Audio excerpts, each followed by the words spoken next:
The X Zone Radio Show with Rob McConnell is largely an opinion talk show. All opinions, comments, or statements of fact expressed by Rob McConnell's guests are strictly their own and are not to be construed as those of the X Zone Radio Show or endorsed in any manner by Rob McConnell, Relmar McConnell Media Company, the X Zone Broadcast Network, its affiliated networks, stations, employees, or advertisers.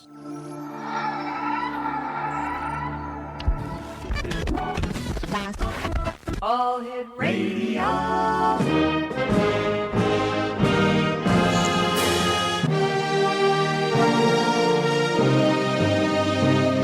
Welcome to the X Zone, a place where fact is fiction and fiction is reality.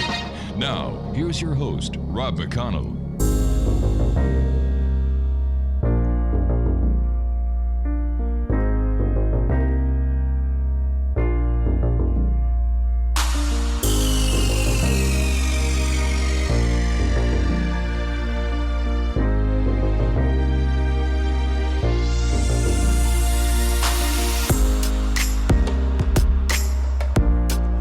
And good evening, one and all, and welcome back to the X Zone. I trust everyone had a super weekend. And as you know, the X Zone is a place where people dare to believe and dare to be heard. It's a place where fact is fiction and fiction is reality.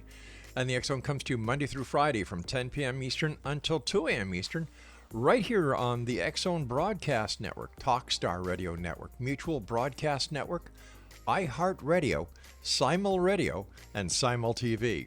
If you would like to check out the programming we have available for you, 724-365 on the X Zone Broadcast Network, visit www.xzbn.net. My guest this hour, X Zone Nation, is James Abbott. And following a short scholarship to Trinity College in Hartford, Connecticut, James completed a bachelor's degree in politics and economics at the University of York, England, and later researched a master thesis in the University of Cambridge on global trade in the aerospace industry. His career has encompassed time in the aerospace sector, marketing, university teaching, and commercial research. He's written and contributed to around a dozen academic books on political theory, business, several editions on applied economics, and countless lengthy reports, including a good few on the aerospace industry.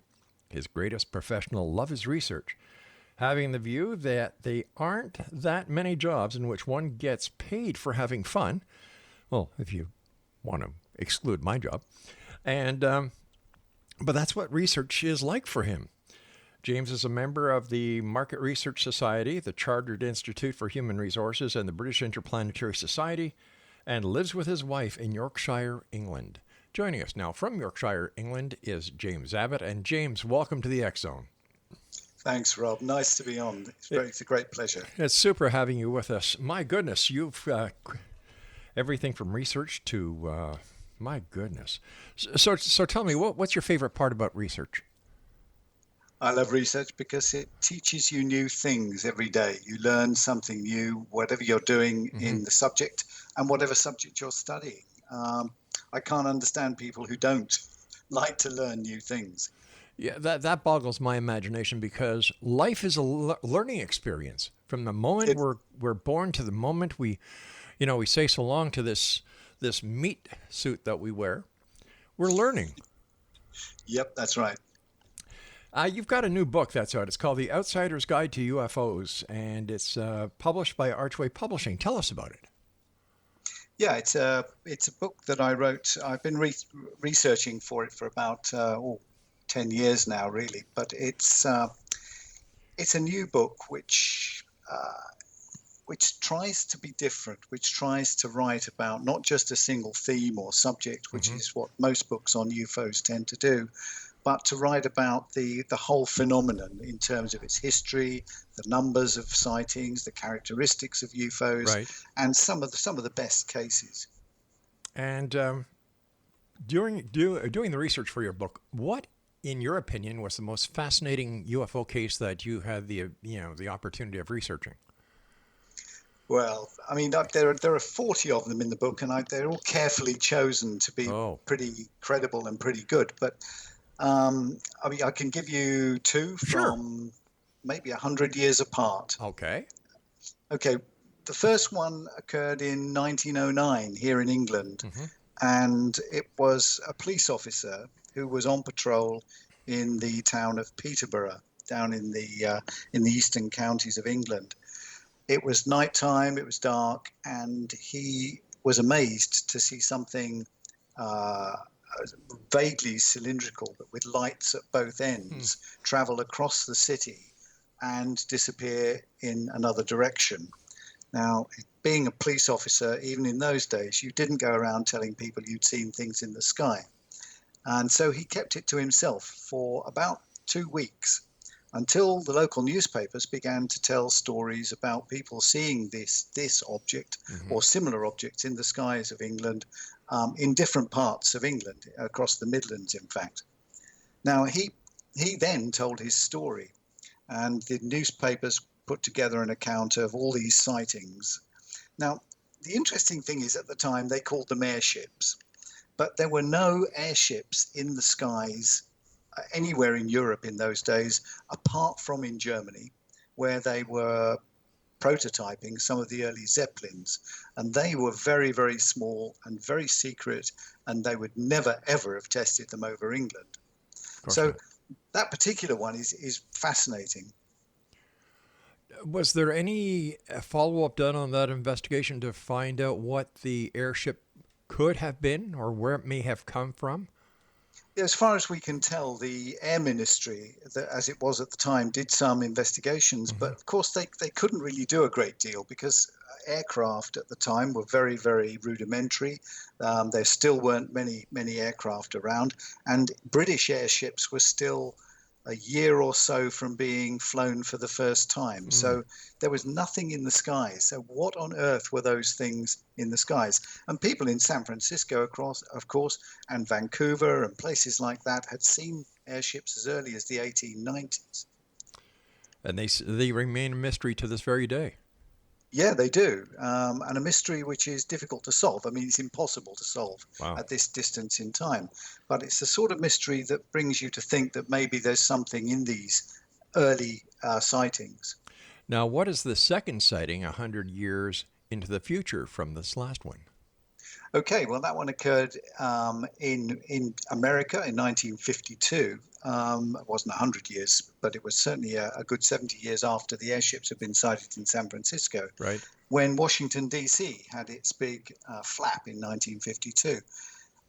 When things were seen over the city by hundreds, if not thousands of people, by airline pilots, by air traffic controllers, by fighter pilots, and the papers got very excited about it at the time. But again, they have never been explained.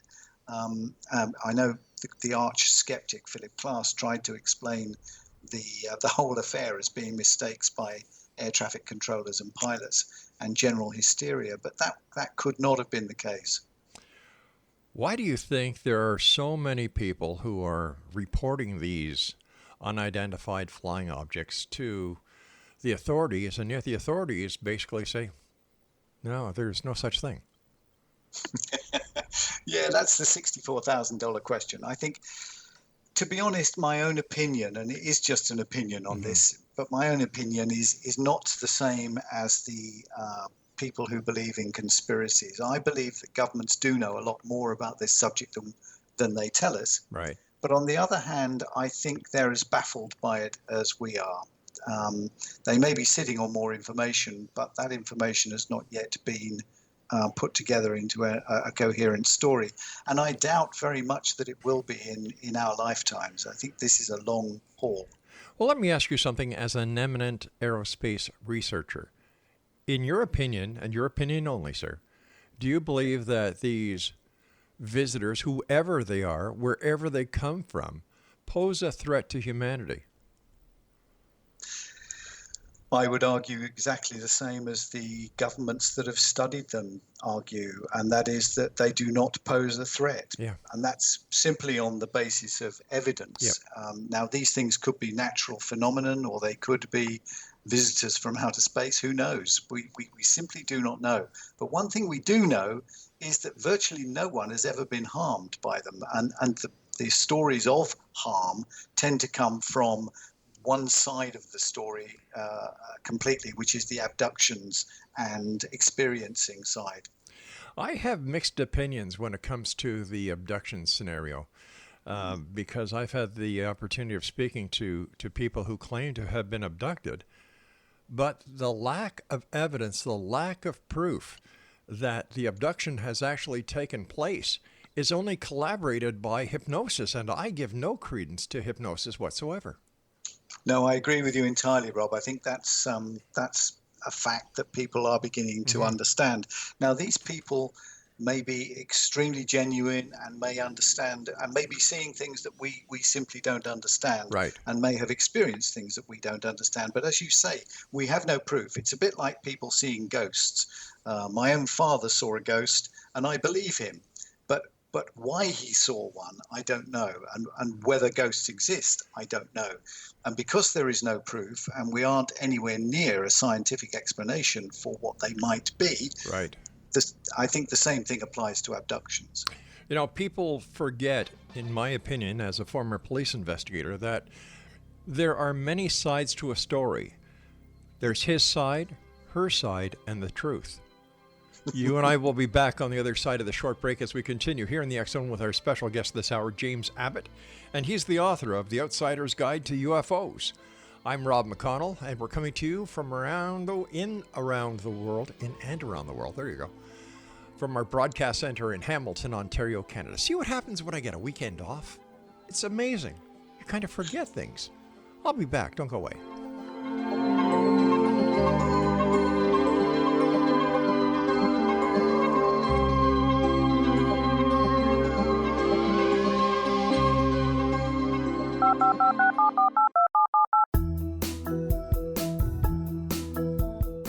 Did you know that when you're on the road with limited data or Wi-Fi, you can still listen to the X Zone radio show with Rob McConnell, The Science of Magic with Gwilda Wiyaka, X-1, Dimension X, Space Patrol, and every minute of the X Zone broadcast network by calling 213-401-0080, courtesy of Audio Now. No smartphone, app, or internet needed. It saves your data plan and it's free if you have unlimited minutes. Call 213-401-0080 to listen on any phone, anytime, anywhere. Remember 213-401-0080 for the best of the paranormal, parapsychology, and sci-fi radio programming anywhere, 24/7, 365.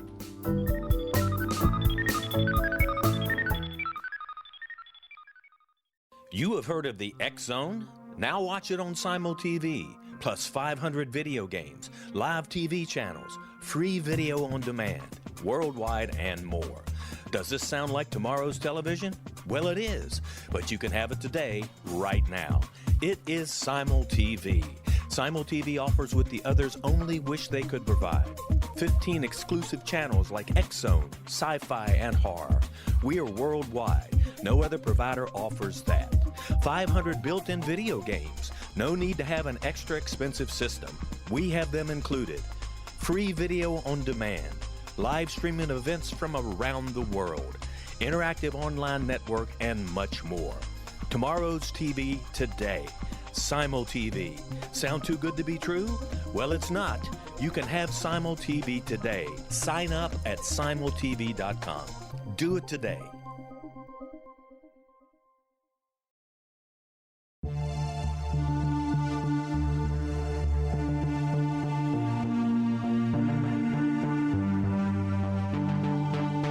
We live in rapidly shifting times of extreme volatility and uncertainty.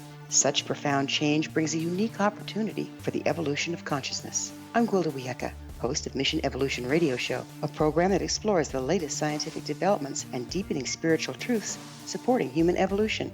Join me on xzbn.net, where I interview leading experts in science, physics, medicine, spirituality, and more. By applying divergent viewpoints to leading-edge topics, we uncover expansive and evolutionary truth to assist you on your path to enlightenment. More information and past episodes are available at missionevolution.org.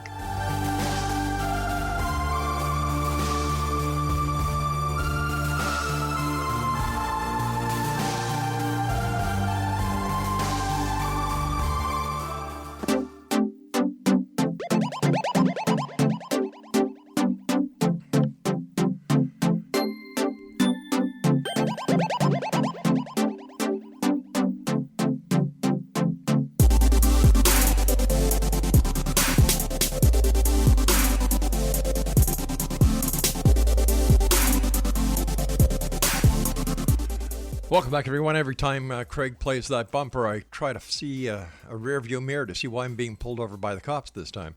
X-Zone Nation, our guest this hour is James Abbott. He is the author of The Outsider's Guide to UFOs that is published by Archway. His website is www.jamestabbott.com.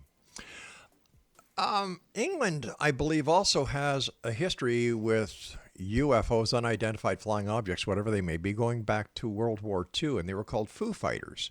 What can you tell us about this? Oh, Foo Fighters were an incredibly fascinating story from the Second World War, which was the lighter side of the stories that came out of a really terrible conflict. But they were objects and lights which were seen by aircrew, and they were seen by aircrew on all sides. At the time, it was the British and Americans that thought that they were German and Japanese secret weapons, right, and the Germans and Japanese thought they were American and British secret weapons.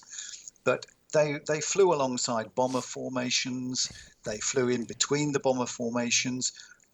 There's a very good story of an RAF raid on Essen in 1943, when a flight sergeant who was captain of an RAF Halifax bomber saw a very large tubular object flying alongside him, and his crew saw, most of his crew anyway, the bomb aimer didn't see it, but most of the crew saw exactly the same object.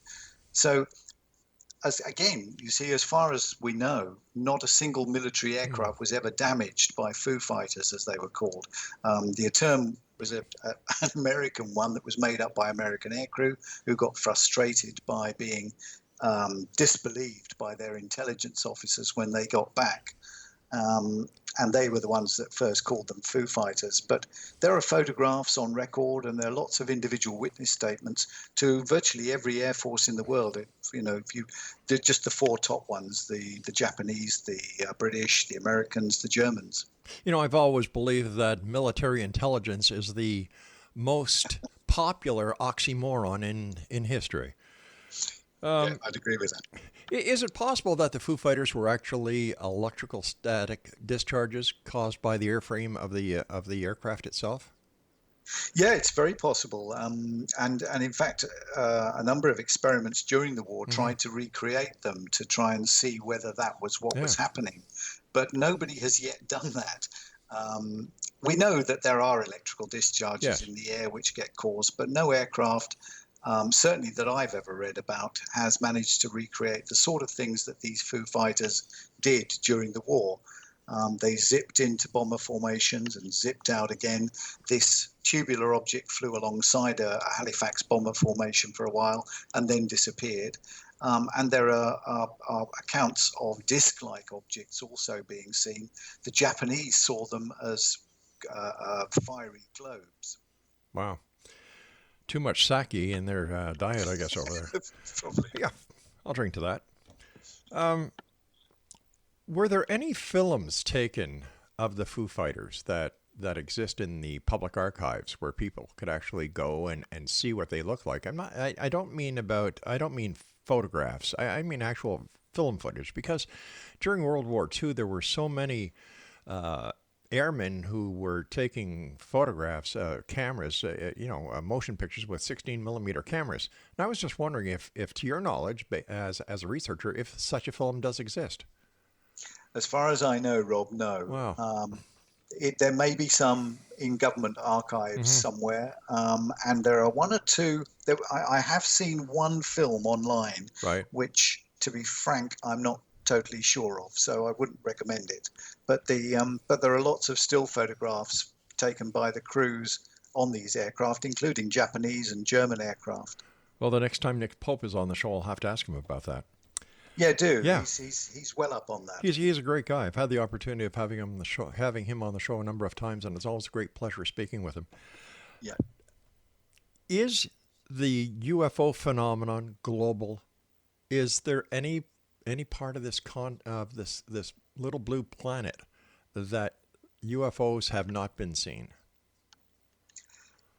I can't answer that question, Rob, because I don't know. What I do know is that there is a lot of the planet where they have been seen. I mean, there may be parts of, darkest Africa or the Indonesian islands where they haven't.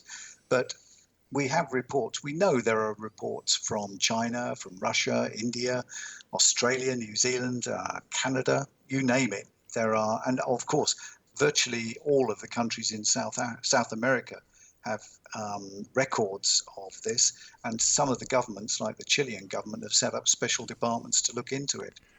It's funny, here in Canada, the UFO desk of the military and Royal Canadian Mounted Police has been disbanded, and all UFO reports are now being channeled to Chris Rutowski at a university up here in Canada. Yeah, I think that's pretty much what's happening to the subject in virtually every country, and it's partly because governments want to distance themselves from the subject, and also because they want to save money. The subject costs money for governments because the more records they keep, the more applications for freedom of information releases they get, and the more money that costs in bureaucratic terms. But wouldn't this be feeding into the cover-up conspiracy theory that so many ufologists actually believe is out there? I, for one, do not believe there is a conspiracy or a cover-up. But this certainly would feed that conspiracy theory. Yeah, I think governments have a difficult job here. I mean, they started after the war acquiring information on a phenomenon that they, at that time, they were really worried about, and they thought that they needed to know about, partly because they thought it was somebody else that was doing it. The British and Americans thought it was the Russians or the Soviets at the time, and the Russians and most of the countries of Europe thought it was either the Russians or the Americans playing silly devils. But the whole thing about this subject is that it has developed and matured over 70 years, so that now we actually have governments releasing quite interesting information without comment. I mean, the Department of Defense in the US released that video, or the videos of US Navy pilots seeing objects over the Pacific and the Atlantic, and those were extremely credible sightings. I've wondered about those because it doesn't make sense that all of a sudden the U.S. military is releasing this type of information after so many years of saying, no, they don't exist. Yeah, I think that's the big question that everybody's answering. And to be honest, Robert, it falls into the lap of those who believe that the governments actually don't know what's going on, and that they are really using little dribbles of information like that to see if anybody else can get to the bottom of it. This is potentially a huge subject, whatever these things are, whether they are meteorological phenomenon or physical phenomenon in the atmosphere, we don't know. But the point is, it is such a huge area of study that something has to be done about it. And I don't think, because it's global, I don't think any single government is ever going to get to the bottom of it. I often ask ufologists, in today's technology, people are hacking into computer banks, whether it's the Americans hacking into others or others hacking into the Americans or the Canadians or the Australians, whoever. Yep. Why hasn't someone hacked into a database in the United States? And if there is information about UFOs, just dropped it out on the internet. Exposed it. That would be, in my opinion, the automatic fall of the U.S. government, because people would realize that the government had lied to them over all these years, and yet no one's done that.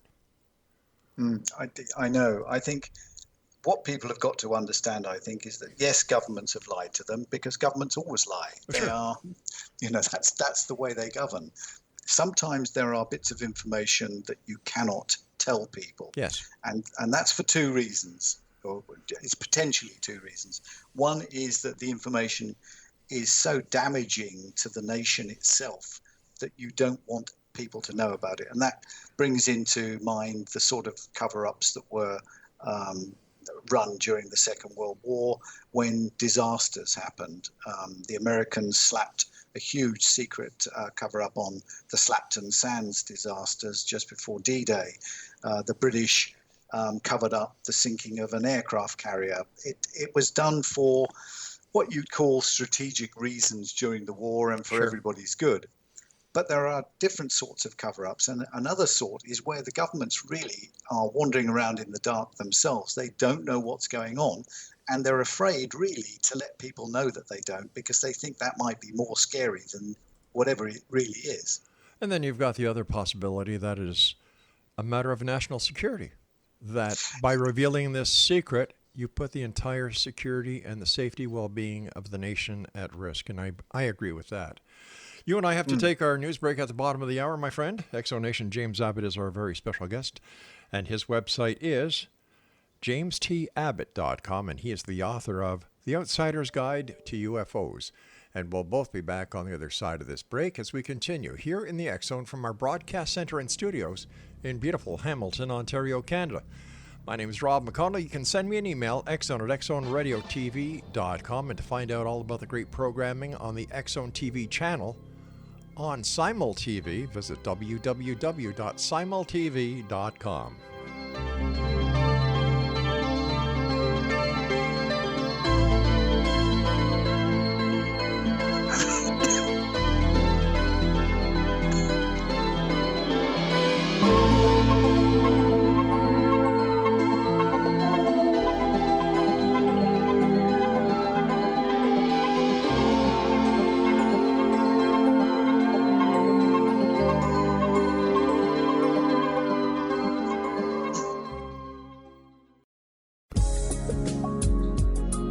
Broadcast studios in Hamilton, Ontario, Canada, to the world and beyond.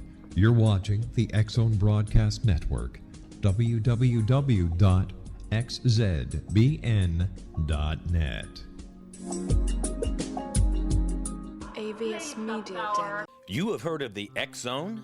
Now watch it on Simul TV, plus 500 video games, live TV channels, free video on demand, worldwide, and more. Does this sound like tomorrow's television? Well, it is, but you can have it today, right now. It is Simul TV. Simul TV offers what the others only wish they could provide. 15 exclusive channels like X Zone, sci-fi, and horror. We are worldwide. No other provider offers that. 500 built-in video games. No need to have an extra expensive system. We have them included. Free video on demand. Live streaming events from around the world, interactive online network, and much more. Tomorrow's TV today. Simul TV. Sound too good to be true? Well, it's not. You can have Simul TV today. Sign up at simultv.com. Do it today.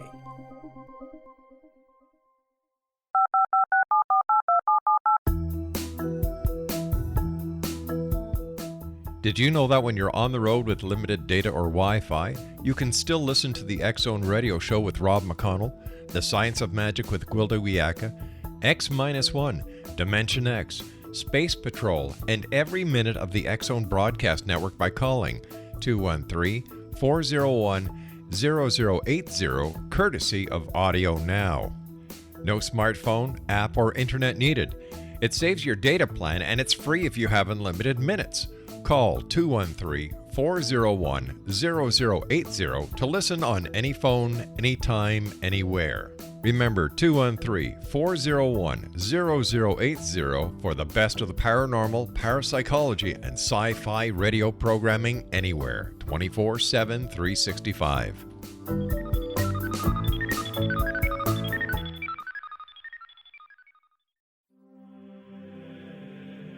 Rob McConnell here, presenting an overview for Nicholas Paul Jennings, author of a fascinating book, Amen. It presents facts revealed by Egyptologists, facts that enable us to understand why Amen is the beginning of creation of God. It provides recommendations for religious leaders of the major religions to unify their beliefs and teach the Word of God. Love one another. Amen informs people how mankind conceived God. It was the Egyptians that developed the concepts of a soul, a hereafter, and Son of God. And finally, after the worship of many gods, they conceived the belief in one universal God, the maker of all there is. For more information, visit www.futureofgodamen.com. That's www.futureofgodamen.com. Welcome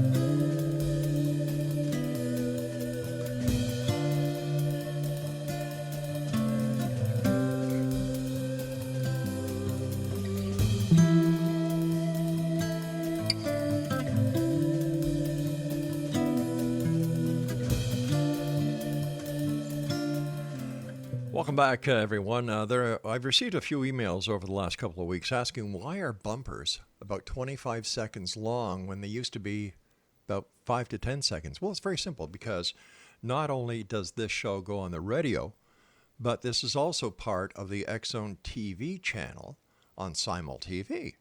So when we have a guest on, like we have James, when you're looking at the screen, James's photograph and, images that relate to the topic are on my left-hand side.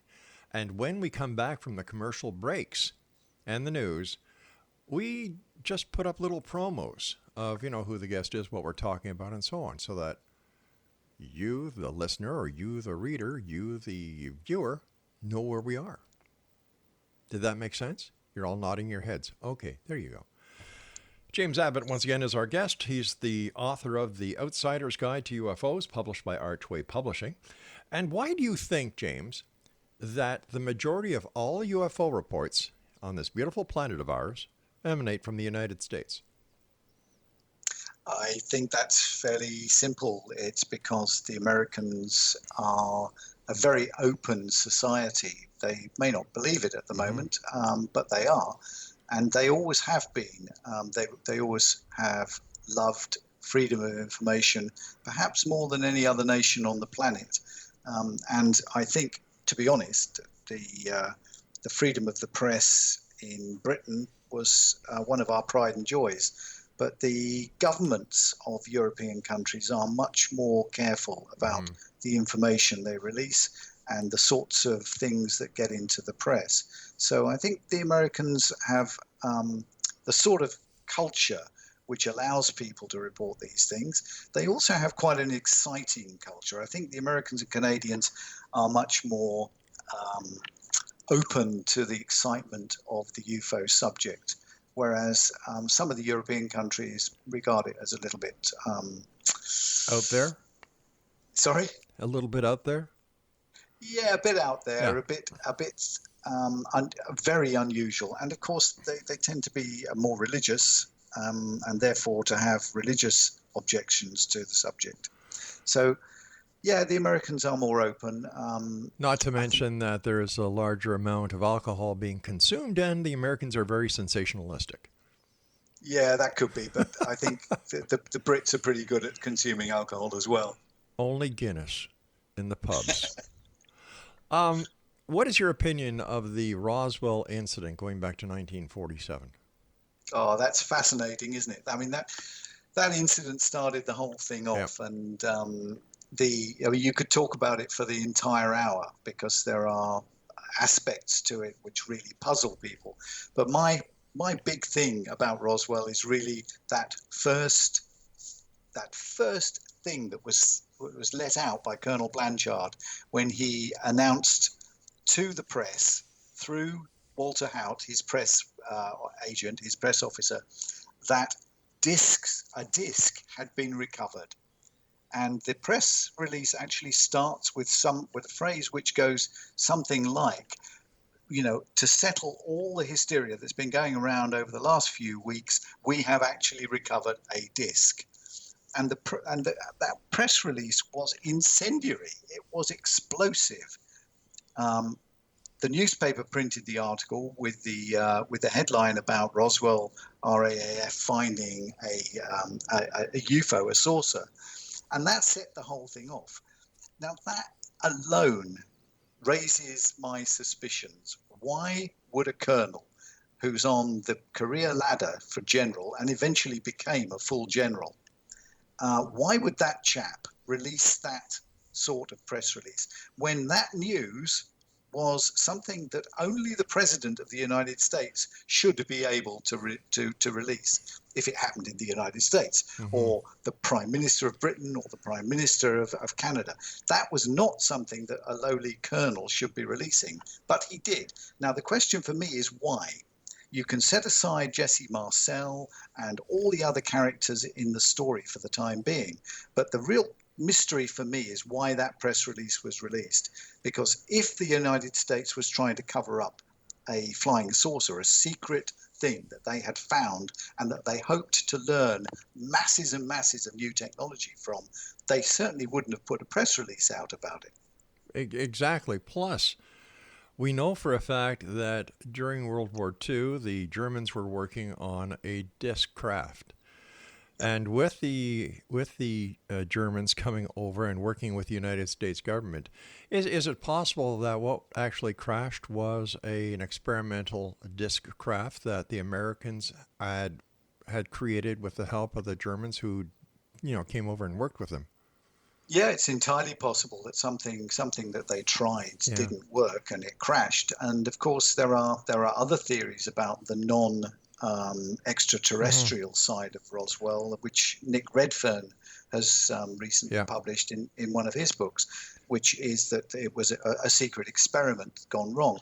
Now, to me, although I'm not totally convinced by Nick Redfern's arguments, I do think that he's on the right track, because I don't think Roswell was everything that we currently know about it. Something was going on there. Big time. And I'll tell you why I think there was something more to this. And once again, I've had Kevin Randall on the show. I've had Schmidt. I've had Jim Carey. The entire crew, Stanton Friedman. And I always ask one question that baffles them. If Jesse Marcel, the base intelligence officer, goes to Brazel's farm, collects evidence, and as soon as he gets there, whatever he takes, puts into his vehicle, once he touches, it's evidence. What does he do? Instead of maintaining the chain of evidence and bringing the debris back to the base, he goes home, wakes up his wife and kid, and lets them play with it. As soon as that happened, in my opinion, the Roswell case has nothing to do with UFOs, little gray men, or whatever. Yeah, I agree with you entirely. I think Roswell is a huge story, but the story is not about a UFO that was recovered. It's about why those press releases were put out, why the U.S. Secret Service went around intimidating people, and Don Schmidt has told us about all of that. Yeah. There was a cover-up going on, but what it was covering up is something entirely different, I think. Could it be Project Mogul? Would the American military want the public to know that they had actually developed these high-altitude balloons that could eavesdrop into the USSR? Yeah, that's another theory, that if it was a Mogul balloon that crashed, then they wouldn't want anybody to know about that. So you put out a story that this thing was a flying saucer from outer space with little green men in it, and you spread around little rumors that there may have been bodies, and Blanchard actually takes Walter Haut to see one, but conveniently from a distance from the door of the hangar. And he fools his own friends so completely that Walter Haut gives an affidavit just before he died to say that what he'd seen was the truth. But once again, Haut's affidavit before he dies, what credibility does that have? Here you've got a man who's about to die. He gives a piece of paper, swears it's the truth, and drops dead. Yeah, I think I would believe that he believed what he'd seen. Right, I agree with you there. It could be misinformation. Oh, sure. We touched briefly on alien abductions. What is your take on that? For example, the Betty and Barney Hill case, Travis Walton, two of the most renowned cases going. Yeah. I have deliberately avoided those subjects because they are so emotionally loaded for the people who are involved. Everything I've read about Betty and Barney Hill and Travis Walton, and indeed all the others, shows me that these people are genuinely traumatized by what happened to them, whether it was a spaceship that abducted them and conducted experiments on them, I don't know. And nobody does. But as you said earlier on, I think the fact that most of the evidence for it has come through hypnosis would, in my view, detract from the validity of the evidence. It's not, in my view, evidence. And this whole subject, really, you can lay all of that stuff to one side, because you can concentrate on the physical side of it. Yes. If you can prove that one single sighting or observation of a strange object in the sky was not of this planet and not of this time or dimension, then we're in a ball game. And unfortunately, there's nobody on base, and the hitters, you're down to your last hitter, who has 3 balls and 2 strikes. Sounds like a team in Toronto, doesn't it? I'm not going to go there, Craig. I'm not going to go there. I'm not even going to mention the Blue Jays. Oh, I did. We've got to take our final break. Please stand by. James, Exonation, our guest this hour is James Abbott. He is the author of The Outsider's Guide to UFOs, and James's book is published by Archway Publishing. Once again, his website is www.jamestAbbott.com. Not James T. Kirk, James T. Abbott. There you go, .com. We'll be back on the other side of this break as we continue here in the X Zone from our broadcast center and studios in Hamilton, Ontario, Canada. And don't forget, Exonation, you can read or download the current edition of the X Chronicles newspaper that we've been publishing since 1990 every month at www.xchroniclesnewspaper.com. I'm Rob McConnell. We'll be back. Don't go away.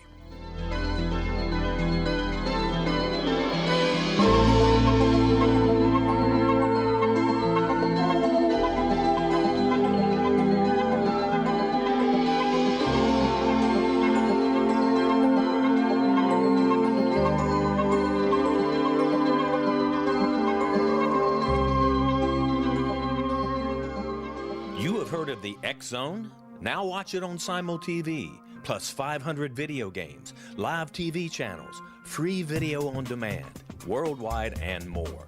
Does this sound like tomorrow's television? Well, it is, but you can have it today, right now.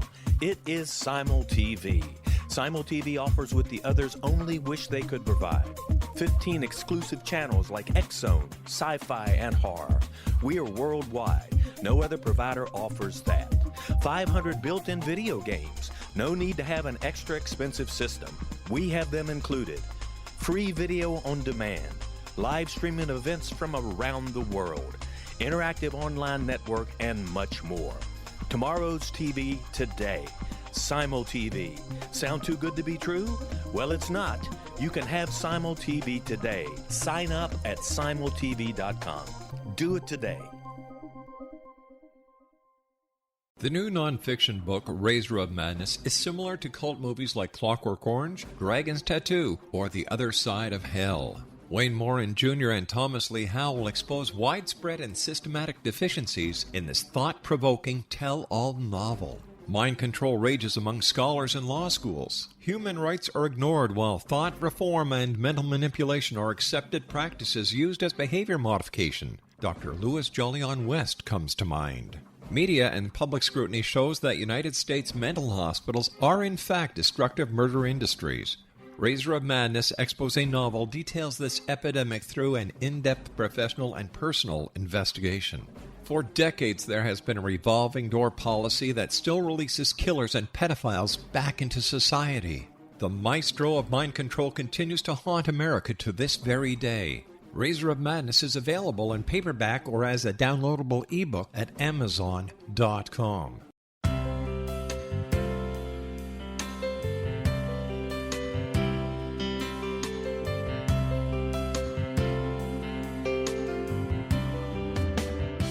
The concept of a new age has been around since the late 19th century, yet much of its original meaning has been lost.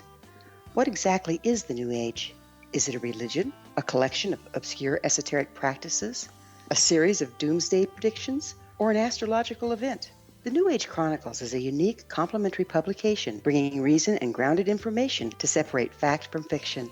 Chock full of valuable information to support you as we make the monumental shift into the new era. You won't want to miss a single innovative issue. The New Age Chronicles newspaper is coming soon to www.newagechronicles.com.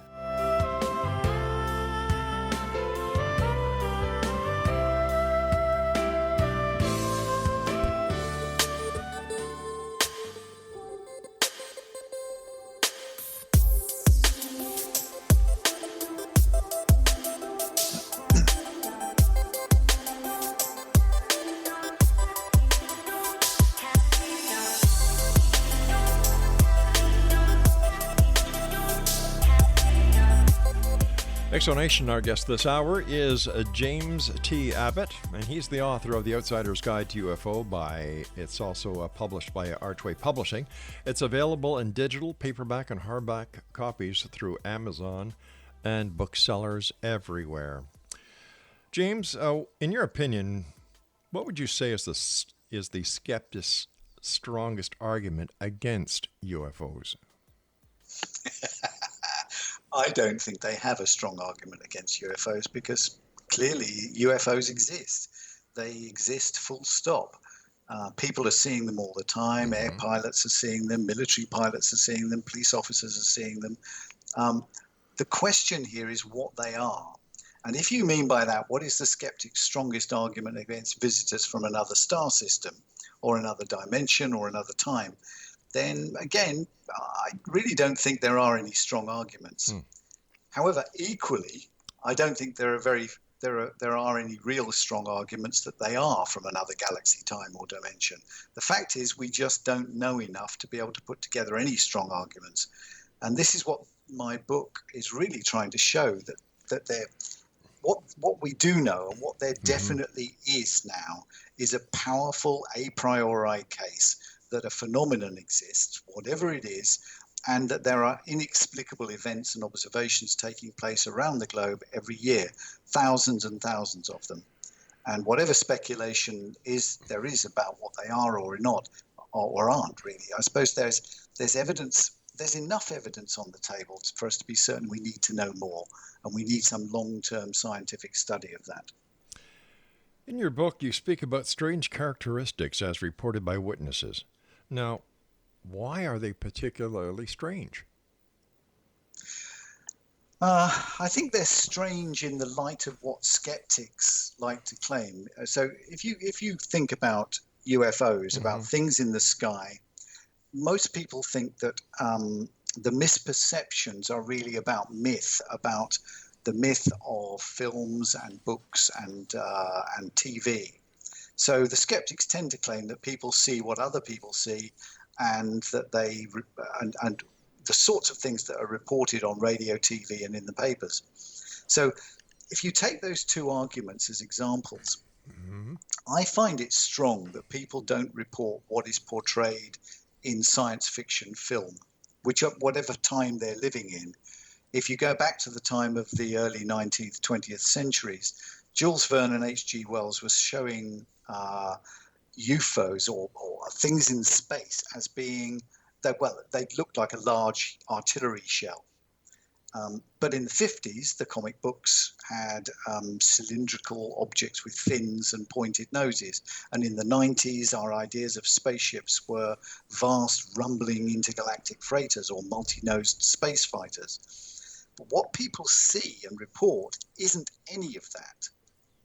For the last century, people have seen the same sorts of things: glowing circular objects, large triangular things, huge cigar-shaped craft, discs, those sorts of things. And that's consistent over the whole period. Whatever you look at, they see those things. And they also report very strange characteristics about those things, which you wouldn't report if you really wanted to be believed. I mean, why would you report these things as wobbling, for example?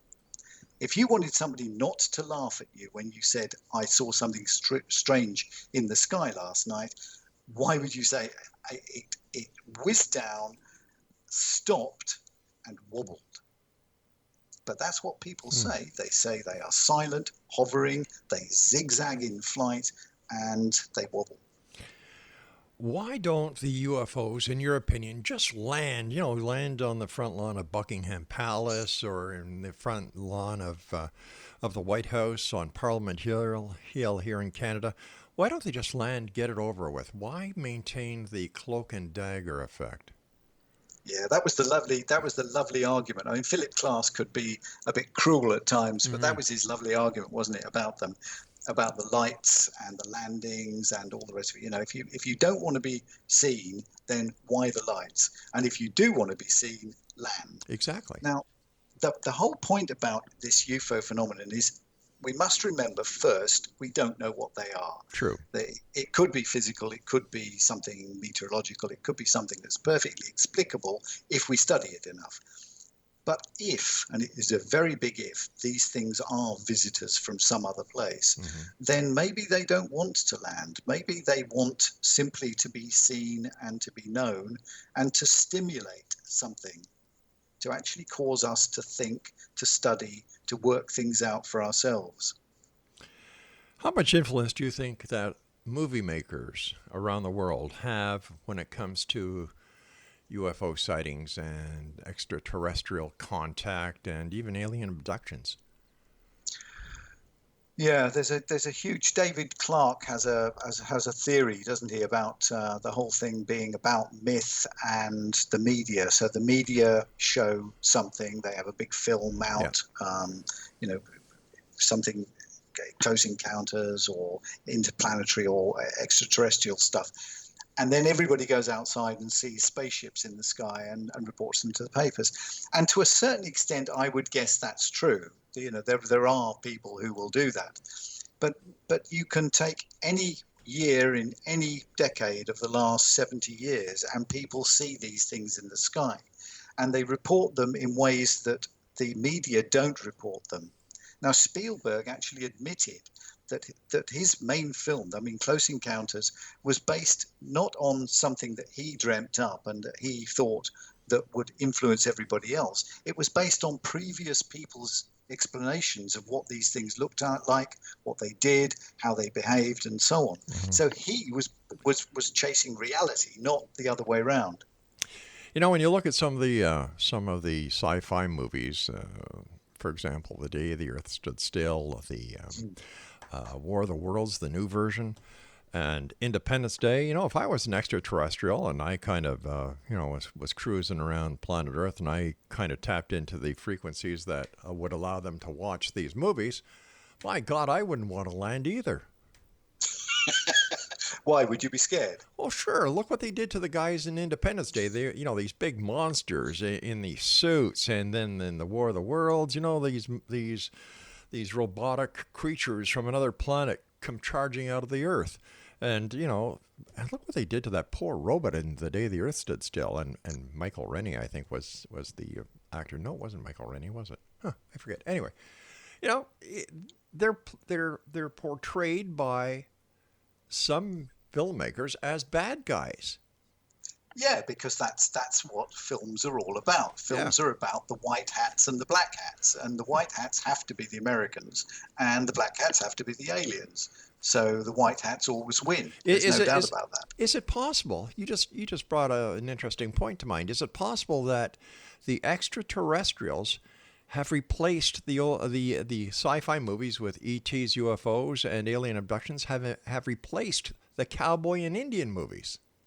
Yeah, I think so. Yeah. I think to a large extent that's exactly what's happening. Independence Day is the archetypal cowboy story. It is. So the bad Indians come and try to get back their land and sort the white people out, but the white people with their white hats are really strong and defeat them. My God, there's even racism in the movies. Yeah, but I think if there are such things as aliens and they are zipping around in these craft, their technology is so huge and so far in advance of ours that nothing we could do. Independence Day just would never happen. Listen, we've got about 2 minutes before you and I have to say so long. What are your final thoughts for the X-Zone Nation listening to you right now around the world? I think the final thoughts are that we need to keep an open mind. And what I would really love to happen, and the reason I wrote the book really was because I want people to understand that this is a serious subject. It may be totally natural phenomenon, or it may be something that we simply have no idea about at the moment. But we need to take it seriously and stop laughing at everybody who says they've seen something. They may be right, they may be wrong, but they honestly believe that they've seen them. So what we need with this phenomenon is 100 years old at least, and we definitely know it's 70 years old, and there have been millions upon millions of sightings. And amongst those, even the governments admit that there is a proportion, around 5%, that are inexplicable. Now, a phenomenon of that size needs to be explained. And that's really what I want to happen. I want somebody to take it seriously enough to spend some money long term, not just for the next year or 2 years, but for the next 50 years, and find out what is going on. James, I want to thank you ever so much for joining us. It's been a great pleasure speaking with you. I wish you continued success. And we'll have to have you back on here in the X Zone in the future because I still have questions I want to ask you. So thank you so much for sharing your time with us today. That's great, Rob. Thanks very much indeed. It's been a privilege and a pleasure to be here. Take care, my friend. Be well. Cheers. Cheers. Exonation, our guest this hour has been James T. Abbott. He is the author of The Outsider's Guide to UFOs. It's published by Archway Publishing. It's available in digital, paper, and hardback through Amazon and booksellers everywhere. His website is www.jamestabbott.com. I'll be back on the other side of this commercial break with the news at 6.5 minutes past the top of the hour as the X Zone continues with yours truly, Rob McConnell, from our broadcast center and studios in Hamilton, Ontario, Canada. Don't go away.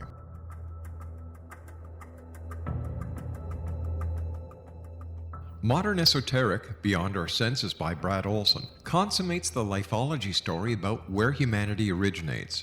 It is the lost continents, the primitive wisdom, the mythos of creation, and the rethinking of ancient history as we are taught in academia. There is much more to the story than what we have been told. As this is the first book in the Esoteric series, Modern Esoteric starts at the beginning of time and accelerates up to this modern age. Future Esoteric is book 2 in the series and takes a forward-looking position ahead of today with an open and honest examination of the ET issue and various unexplained phenomena. To discover the writings of author Brad Olson, visit www.bradolson.com. That's www.bradolson.com.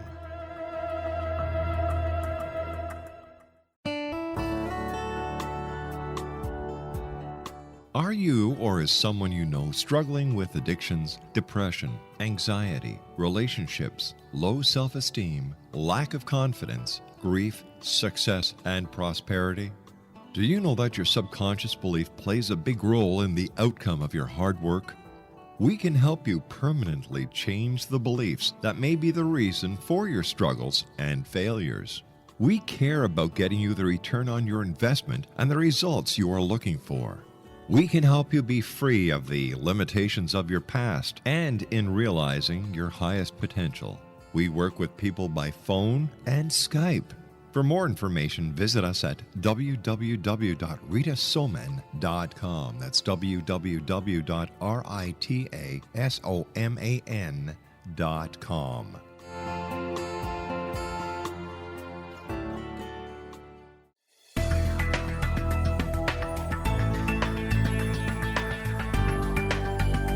Do you think you have energy problems in your home? Do you feel better when you're away than when you're home?